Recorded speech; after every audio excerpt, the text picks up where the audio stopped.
We have Anthony Scaramucci with us right now, the greatest show on turf. Anthony, are you there? I am. I appreciate you including me, guys. I'm sorry I'm a couple minutes late. You're not late. I already told him I screwed up. It's big to be on with you, as you know, and I'm listening carefully to the conversation, and I can just give my 2 cents. The people that don't understand it, they will trade it. And the people that understand it are going to hold on for dear life because they recognize that they've got waterfront property. They've got waterfront irreplaceable digital property that's going to appreciate for generations. And so they're not going to trade it. But I think your point is well taken that there will be professional traders that trade this thing and they'll take their profits, and even, my close friend, Jim Cramer, several months ago, you may have remembered this, Pomp. You got him into Bitcoin. You helped me get into Bitcoin, which I want to thank you for. But, Jim said he sold it to pay down his mortgage. That's what old fogies like me and Jim Cramer do with money, All right. The mortgage is at 1.8, 1.9%, and the inflation rate is at 8%, but we're buying down our mortgages because that's what our parents told us to do because they lived through the Depression, Of course. It's a new world. Now, we're going to talk about Bitcoin. Actually, I'm glad that you're doing this from your office because the table right behind you is where you and I first talked about Bitcoin. So we'll get to that in a second. And I'm going to grab that coffee now that I see them. All right, you got the coffee. You got pants on? I'm going to caffeinate. You got pants on? Pomp, and it looks like I got little pomps. So I'm the only baby boomer here. You guys, I got to get ready for you guys to start drinking the Starbucks. The first question I see in the chat is, do you have pants on? I do. I swear to God, I do. Because I got a big meeting this afternoon with one of my clients, and I'm in the office. Amazing. If this was my home office, I'd be wearing my 1981 Phys Ed Champion Phys Ed shorts. But I'm actually in Brioni, which is a sign of how poor I am. It's only billionaires like you guys that dress like. Are you allowed to curse on this, Pomp? I can't remember. You can say whatever you want. Yeah, I mean, look at the way you guys dress. Jesus Christ Almighty! I mean, this is a sign that you guys are billionaires, and I'm out here, schlepping for a living. Yeah, my brother does have sandals on. All right, let's talk just kind of macro environment and kind of monetary policy. You said that the inflation rate is 8%. The Fed says that it's 5.4%. I tend to think you're closer. Explain why you think it's 8 and they think it's 5. Well, I mean, the transitory number was 8. Let's give them whatever they want. You want to say it's 5? That's a ridiculous number. That means you're in negative rate territory in the United States. That means you're in my intellectual mentor, Paul Tudor Jones, is reporting this morning what you and I both know. The obituary for the 60/40 portfolio has already been written. And now the question is, what are we going to do? Where are we going to go? And you discovered before I did that there are digital hard assets that are going to replace fiat assets because, unfortunately, like Nakamoto said 11 or 12 years ago, we corrupt those assets. And so you caught me in this room on your earlier versions of your podcast where we were talking about the history of money. I wasn't yet in Bitcoin, but I was indicating to you why I was moving that way. Because we've now jumped the shark, to use a Happy Days expression, on money. If you've made, and you know these numbers, Pomp, because I follow you on Twitter, you tell me, what's the M2 up? 42%? 40%. Yeah, 40% or so. Let's just call it 40 for the sake of this argument, okay? What amount of money's been printed? Well, if you look through the beige book, it was $592 billion at the end of May. I can only guess because I haven't seen the recent number, but I'm going to say it's close to, I don't know, $650 billion has been printed by the Federal Reserve this year. So that's going to show up in the inflation data. That's killing the people in our family that didn't get educated or don't own Bitcoin. I'm from a family of immigrants, as you know, Italian immigrants. My dad was a crane operator. A lot of my contemporaries, my cousins, are clamming in Oyster Bay. They're cutting deli meat. They're installing auto glass. They can't catch up with this nonsense. You and I can own assets. Our assets are going to appreciate and our standard of living will be just fine. But if you're a wage holder and the Federal Reserve is printing $700 billion of money, you're screwed, Pomp. And I told you that when we first met. When they broke the contract with gold in 1971. They slowly eroded middle and lower middle class living standards. And now we're living in an age of populism, economic desperation for a large group of people, which used to be economic aspiration.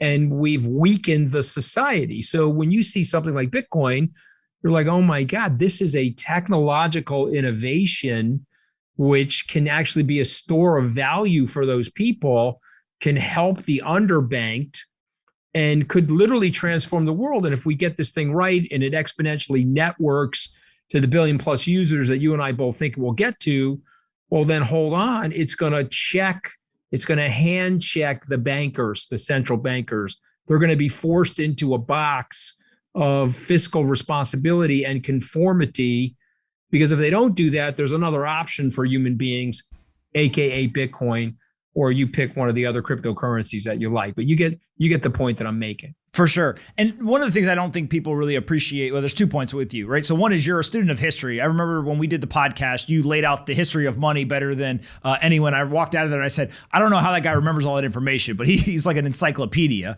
The second thing is that when you decided to actually enter the market, I believe you guys bought $400 million of Bitcoin was kind of the first foray. You have a very good memory. Yeah. Is that correct? So all right. Yes, that is correct. And so we are sitting on a little over $1 billion of Bitcoin. To your brother's comment, we've had to sell some because in our fund. Now, I have a core Bitcoin fund, the First Trust Skybridge Bitcoin Fund. That's a total hodling situation. I've got a lot of money in that personally. But in our flagship fund, sort of the $9 billion that we're running, we started with 400, would have loved to have left it, but I can't be in a situation in the flagship fund where Bitcoin is eating up the whole fund. So I took some out of there. We sold some, but we're going to leave it for right now. It may trade back to 50,000. I don't know. What I do know, though, is it's likely to get to 150,000 over the next 12 months. I'm going to stick with my earlier price target that I shared with you on our Salt Talk when you did my podcast. I think it's 100,000 by year end. And I just think it's that because there's now a gateway opened, guys. You know this, Anthony. A gateway opened yesterday where an institution can now say, I can buy this. If you're a vaxxer or an anti-vaxxer, some of my friends said, well, I'm not getting vaccinated until the FDA approves the vaccine. And so that sort of metaphorically happened for Bitcoin. You got an approval from the SEC. Bitcoin lives in the financial regulatory ecosystem, and it's not going anywhere. And now that portal has opened for a sophisticated early adopting institution to say, it's okay for me to step in the water here. I'm not going to get fired if I own this thing. So one of the things that's really interesting is that you manage billions of dollars. You've been doing this for quite a long time, very successful at doing so. You don't normally strike people from the crypto community as why would Anthony Scaramucci and Skybridge be participating here? And when I talk to you, I think that you see kind of the writing on the wall, right? The world is shifting to this new digital economy. And it feels like, based on what I know, that you're taking Skybridge and kind of slowly starting to say, hey, look, we want to include this in kind of the aperture of what we look at. Is there a world where Skybridge ever goes all in on Bitcoin and cryptocurrencies? Or do you think that having a parallel strategy is kind of the winning strategy? And I'm as in as you can be. I'm going to be 58 years old in January. I'm pretty in, right? I mean, I got $1 billion of this stuff, and I've legged in. I've got a ETF. Those are for my fuddy-duddy friends. You remember there's FUD, which is fear, uncertainty, and doubt. And then you've got fuddy-duddies, which are these old people that won't own Bitcoin. I created Crypt for them, CRPT. Trades on the New York Stock Exchange. It's a crypto proxy, effectively. It's, MicroStrategy and Coinbase and Marathon. And so it has unbelievable correlation to Bitcoin. I've raised an Ethereum fund. I think, I have an investment in Algorand, which I think is a fascinating technical property, but I'm all in. We've got almost $1 billion in Bitcoin. I wrote a book. And again, Anthony, this is an international bestseller. And if you don't believe me, you can come into my warehouse back here at Skybridge, where I've bought every share or every book to make sure it was. And, I mean, come on. No one's ever bought one of my books. So I'll tell your listeners my email. Okay. Okay. It's ascaramucci@skybridge.com. If you want a copy of the book, you're listening to the Pomps podcast, I'll mail you one. ascaramucci@skybridge.com. It's a short little pamphlet, but it'll explain it to your parents. Okay. It'll explain to your parents what it is. And the subtitle is How I Stopped Worrying About Cryptocurrency, and you should too. So I'm all in, Ant. It took me longer than you because I'm an institutionalist. I said to you in our first podcast, 100 million wallets, a place where I can store it and not worry about it. Yep. Because I'm going to be in deep, with 9 figures, if not 10 figures. And then the third thing is, what's the regulatory landscape? Is the United States going to accept this? And so last year, right around this time, all 3 of those things seemed like they were going to happen. And so then we started buying those coins, and we're in. And I expect our business to continue to morph into more digital assets. But you asked me a really good question that I want to answer. How does an old fart like me see it? And the answer to that is I have to listen to young farts like the 3 of you. And I think we make a very big mistake generationally if we're not listening to each other. Like, you guys could avail yourself to my experience dealing with volatile markets, dealing with the ups and downs of entrepreneurship, the humbling nature of life. Like, if you're having a bad day, think of my ass getting fired from the White House in July of 2017, July 31st, as an example, right? And so you can learn from me in terms of how to roll with the punches and bounce when you need to. But I can learn from you where the future is going, because you and your team, the Best Business Show, Anthony Pompliano, you guys are creating the future that my children and grandchildren are going to live in. And if I close my mind to that, if I act like the 97-year-old Charlie Munger and I say, oh, it's the worst thing that's ever happened in civilization, that means I've lost my neuroplasticity and I've lost my ability to adapt and learn. So my message to everybody listening, everybody watching you, we can learn from each other. Let's not close our minds and reconfirm our biases. Let's open our minds and let's test our theories on each other. And, I want to say thank you to you. I was with Michael Saylor yesterday. I thanked him. I want to say thank you to you. You were very influential in helping me see what was going on in the blockchain and in Bitcoin. I appreciate it. You taught me plenty. Don't you worry. I should be thanking you, not me, not you thanking me. Talk to me about institutional interest and what you're seeing in terms of kind of your peers or colleagues and what they're thinking about the asset class. So people get mad at me, Pomp, because they ask me honestly, and I say, I don't see it. I've got my guys out here said, yeah, what are you doing? Why are you telling people that there's no interest in the institutional community? And I'm like, because I don't see it. If I saw it, I would say it. I want to be straight up with people, And I thought there was going to be way more institutional interest at the beginning of the year, January 2021, than manifested. But now I'll make a bold prediction, Anthony. I think there's going to be institutional interest over the next 12 to 18 months because you now have gotten the regulatory box checked. And that checking of that box is going to lead to institutions saying, hey, I got to get in this thing. I've got to own a piece of this. I've got to understand it. And what would George Soros say? He would say, invest and investigate later. You've heard that aphorism.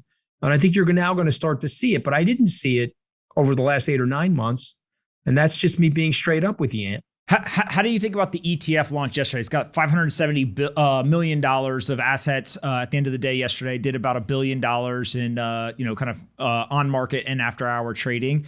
Does that start to signal that there's more institutional interest, or would you be surprised if there wasn't more than that? So I think 2 things are happening. Okay, number one, people are wading into the ETF. It's a futures ETF, so there's some issues there. I don't want to bore everybody with the specifics there, but I would prefer a cash spot ETF over a futures. I understand why Commissioner Gensler went in that direction, but there's 2 things going on. People are buying the ETF, but you've got institutions now calling NYDIG, calling Galaxy, calling Gemini and Fidelity and saying, okay, I want a wallet. I want to store some Bitcoin on your premises, or Coinbase institutional, and that's happening. My friends have said to me, where are your coins stored? Can you refer me to somebody where they want to buy the direct coin now? So you've got two things happening. Money's flowing into the ETF. That's fantastic.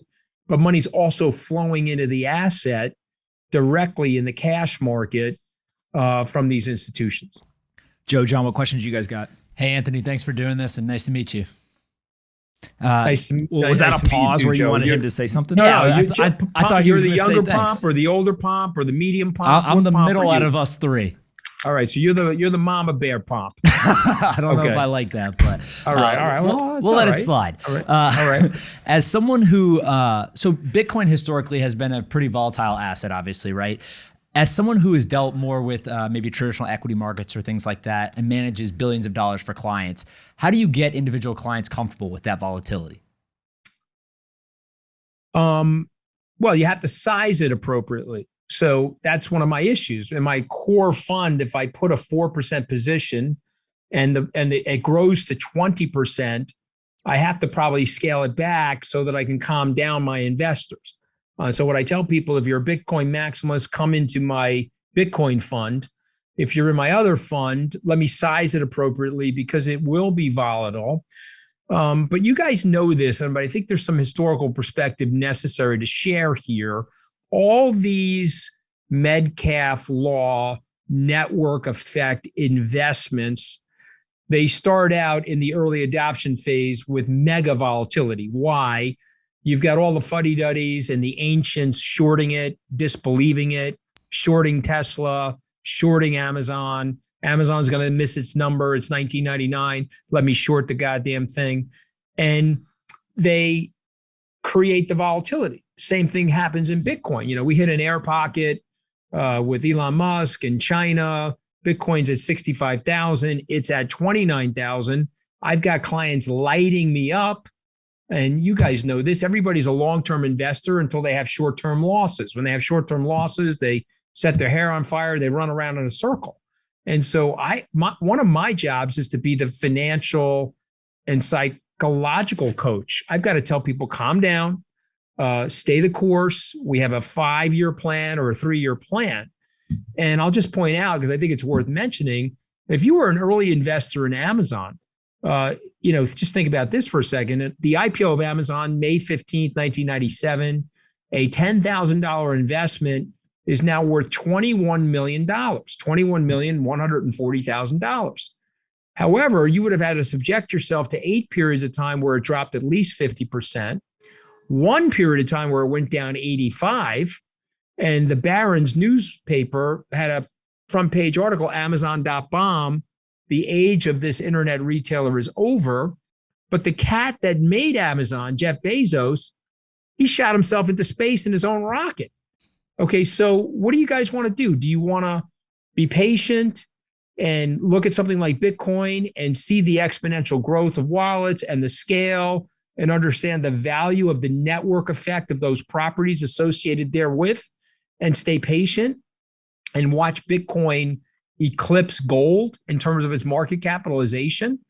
Or do you want to trade it and get juked out of it at the wrong moment and do what non-psychologically minded investors do, is they sell lows and they buy highs? And so to me, I got to get in the face. I have to grab the face mask of my clients and pull them close to me like a good coach and say, stop it. Get your emotions out of this thing. This is a revolutionary asset. This is digital waterfront property. This is digital energy that is going to transform the world. And over the blockchain, we are going to delayer our society. We're going to take third-party intermediaries out of the society. It'll be a cost savings. It'll be ecologically friendly. There'll be quantum benefits associated with this. And you can own a piece of this property today at a very attractive price. This is you and me, Pomp, going to Miami Beach in 1921 and buying oceanfront property.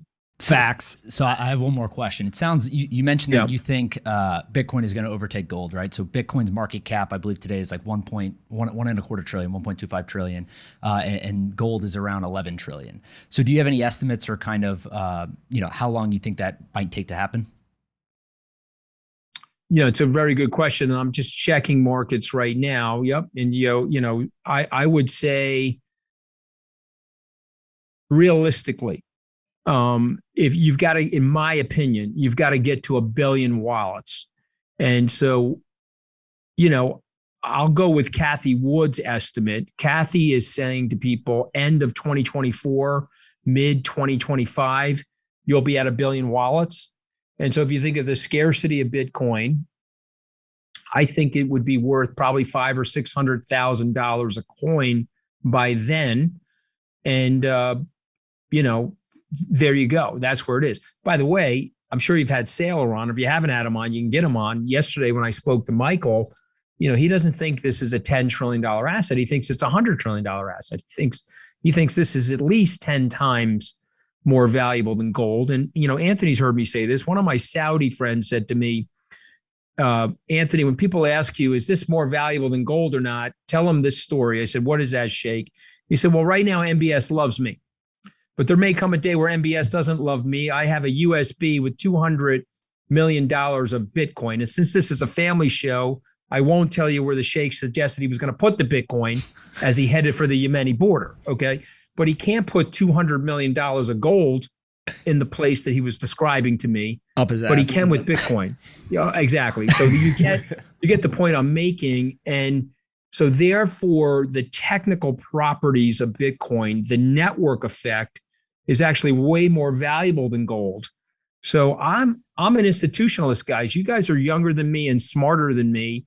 I've got to get my clients over the hump of owning digital property. Okay, you guys are already living in that world. I've got to get the 60-year-old to say, whoa. I've got guys like Jamie Dimon telling these people it's worthless. And that's not helping me in my, Larry Fink. Well, I'm sort of siding with Jamie Dimon.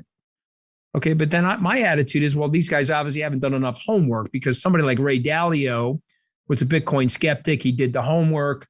He's bought Bitcoin. Paul Tudor Jones, a skeptic, bought Bitcoin after doing the homework. So I'm just telling people, do the homework, and if you do the homework, you're going to want to get long some of this in your portfolio. John? Yeah, Anthony, thank you for doing this. Nice to virtually meet you. So I love how you talk about the emotional side of things when stocks and assets are going John, up. I need one of those hats though. But I'm hoping that when you mail me that hat, it says Bitcoin 150,000. But anyway, I'm sorry. Go ahead. Yeah, no, you're good. When assets are going up, people don't think it's going to stop, and when they're going down, they say they're never going to go back up again. So you got to take the emotional thing. That's why people hire you. So can you talk about the ETF stuff going on? When do you think a spot ETF will be approved? Do you think only one will be approved? Like, can you just talk about the regulations behind all that and what Gary you think is thinking? So I'm sort of not allowed to talk about it because I'm in the quiet period because I have filed. Okay. So what I can say is something I think Gary Gensler would appreciate is regulatory oversight on pricing and the surety and accuracy of pricing. And so, as you guys know, one of the criteria for ETFs is that there really can't be any pricing manipulation or any securities in there that a whale can come in and, force the thing down or force it up by reducing supply. And why Gary likes the futures market, he was the former chairman of the CFTC. Bitcoin futures have been around and regulated by the CFTC for many years, and he's confident that you don't have any of that going on in the futures markets. So it's not to say that he's not confident about it in the cash markets, but I think he needs to figure out a way to have more regulatory oversight over the cash markets. And so when that actually happens, or when that step takes place in his mind, in the commission's mind, I'm not sure. But if you're asking me, do I think it will happen? I do think it will happen. I think Gary has signaled to people that he does not want the United States to lose its mantle of financial leadership. He doesn't want us to turn off the best ideas in fintech, and DeFi. I just imagine the United States at the turn of the 20th century saying, oh, that combustion engine and that horseless carriage, we're not into that. Let the Europeans build those and let the Asians build those. We're going to stick with the horse and carriages. Okay, so what I applaud Gary Gensler in doing is saying, we're moving into the future. We're probably going to get dragged into the future by a younger generation of people. And I'm okay with that. I just got to make sure that the pricing mechanisms are fair and safe and market-based. Does that make sense, Joe? Yep.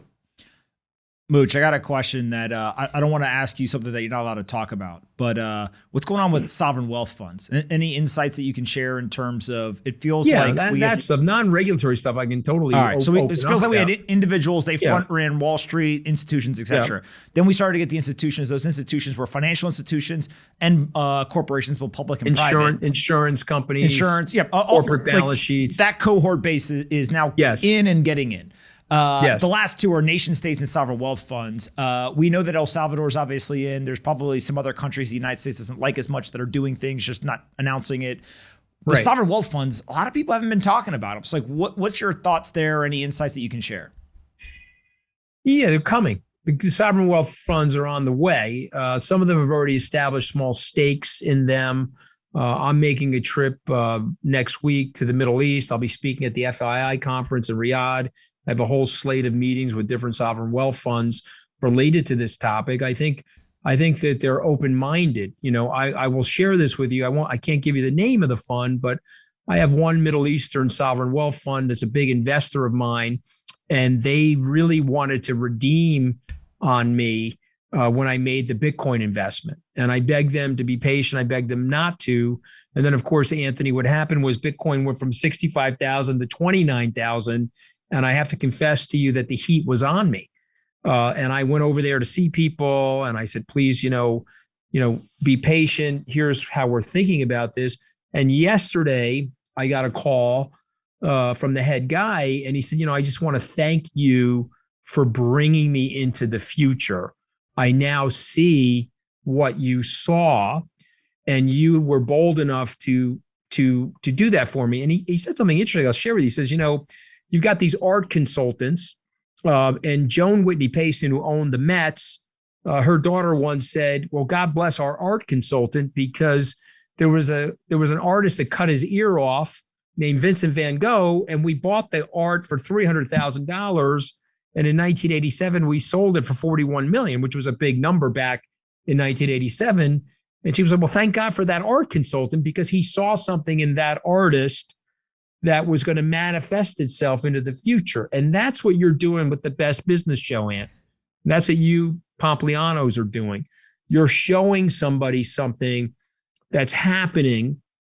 And because it's hard to believe, and I'll say something to you that it sounds too good to be true, so they don't want to do it. And when you're an old guy like me and somebody says, well, something that's too good to be true, you run.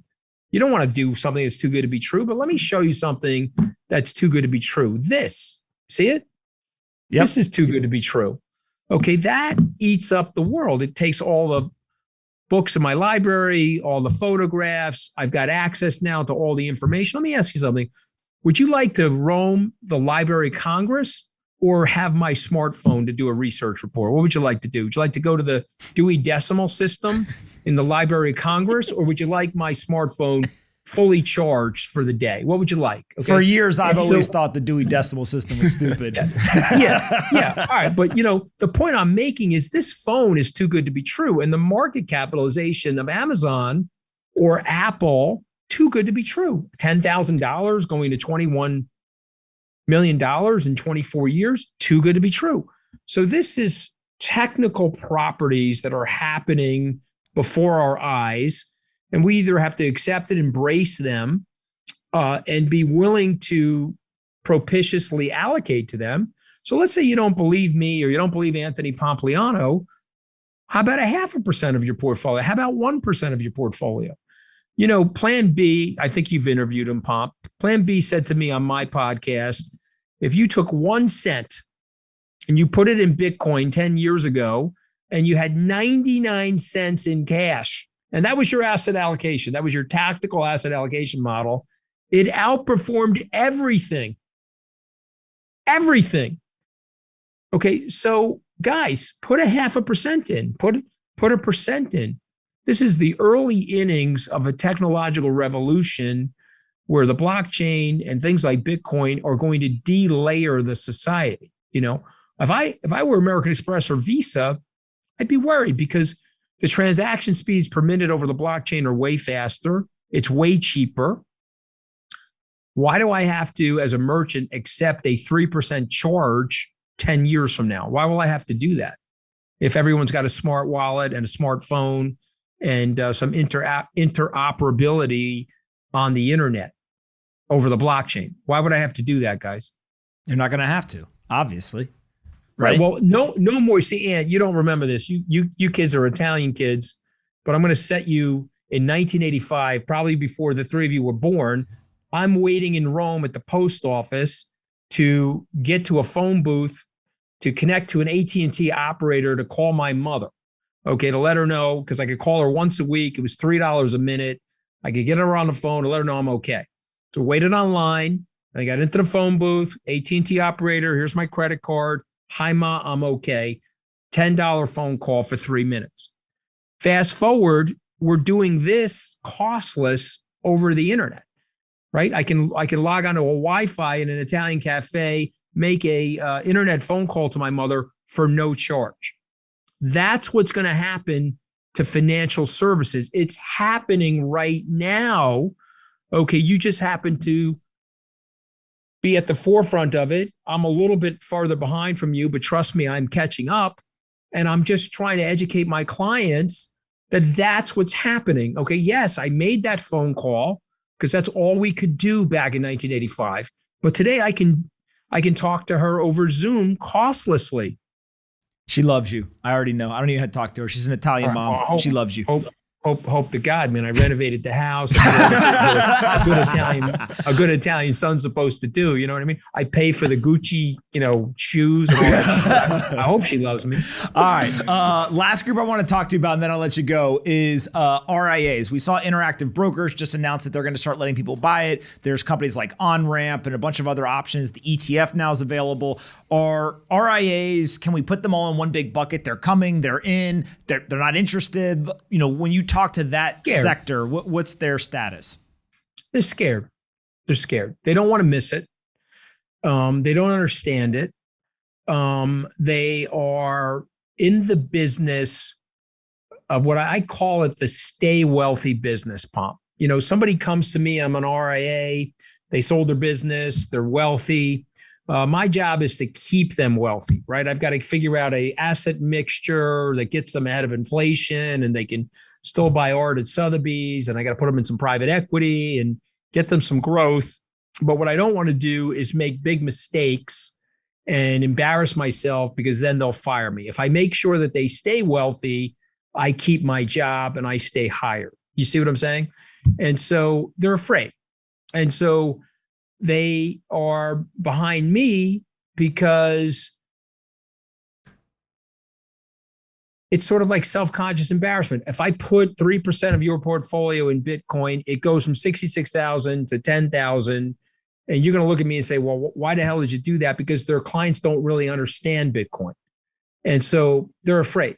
So what happened yesterday is transformational, because now they can go to clients and say, okay, listen, this is a technical asset.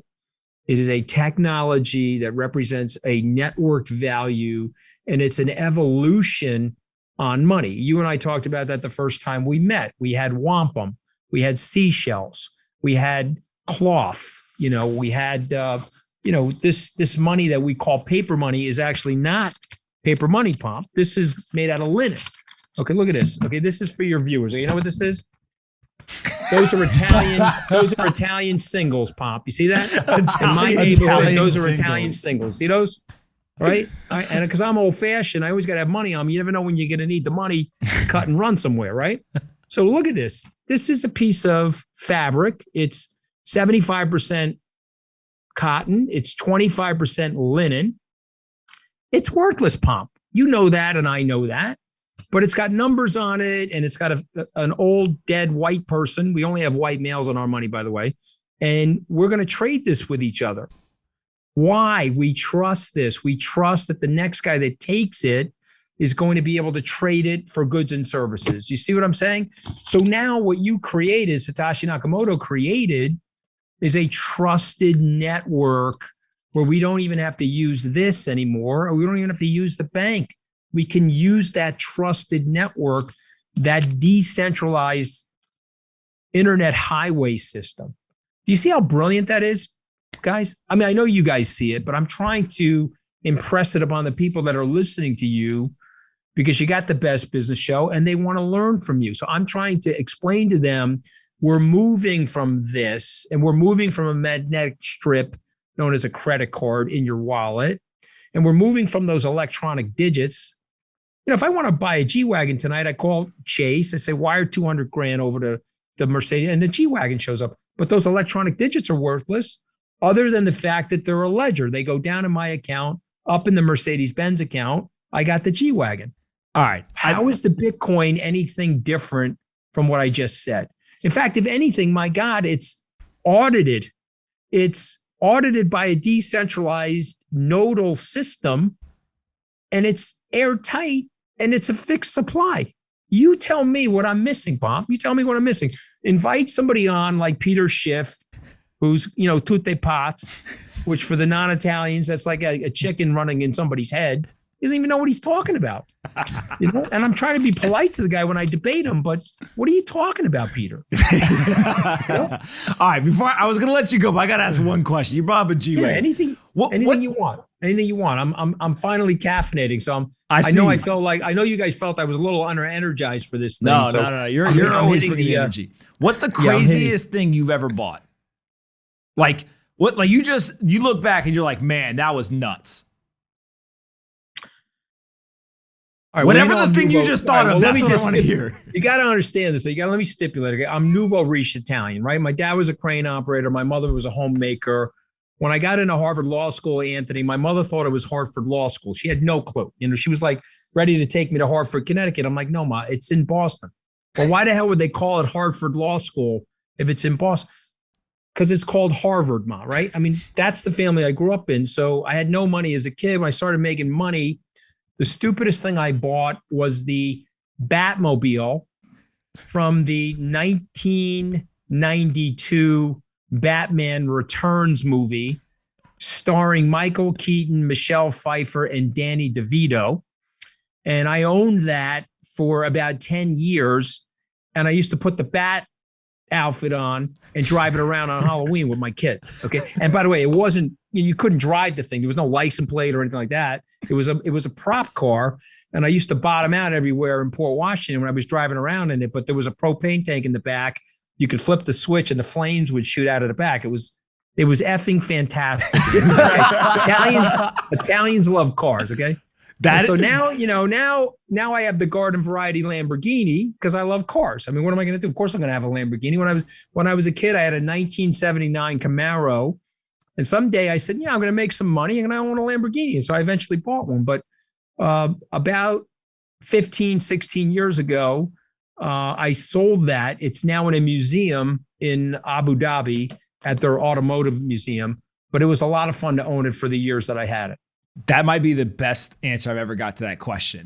To have the Batmobile that shoots out fire is incredible. Propane. It was hooked up to you had to make sure no one hit anybody rear-ended you. It was going to be a really bad accident. So I'm just letting you know, it was not road appropriate, but I did drive it around in my hometown on Halloween with the Batman outfit on. You got to send me a picture of you in the Batman outfit. You just right, text it to me. I got to find, I got to find them. Because back then we didn't have smartphones, so I'd have no idea where the hell these pictures are. I'd have to find them.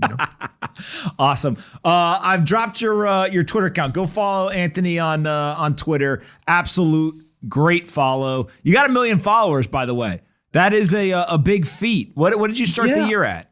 Well, no, look, I think that was from the politics, to be candid, but I don't even know what I started the year at. I don't look at it that carefully.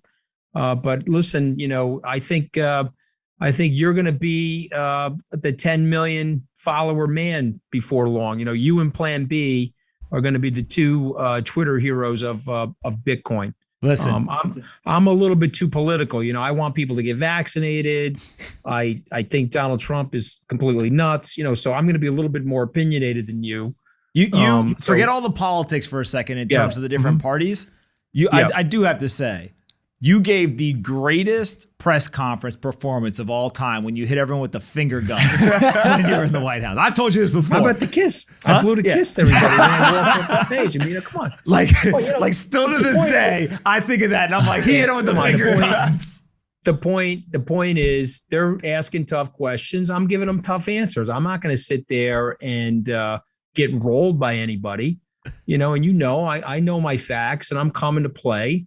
I could have helped Trump, but you know, I made a mistake. I got myself fired. That's another big lesson for people. I never blame my firing on anybody but me. I got myself fired. I said something which was really effing funny, but inappropriate, and I got fired. Let's move on. General Kelly and I are great friends today. He fired me. He's been to my SALT conference 3 times.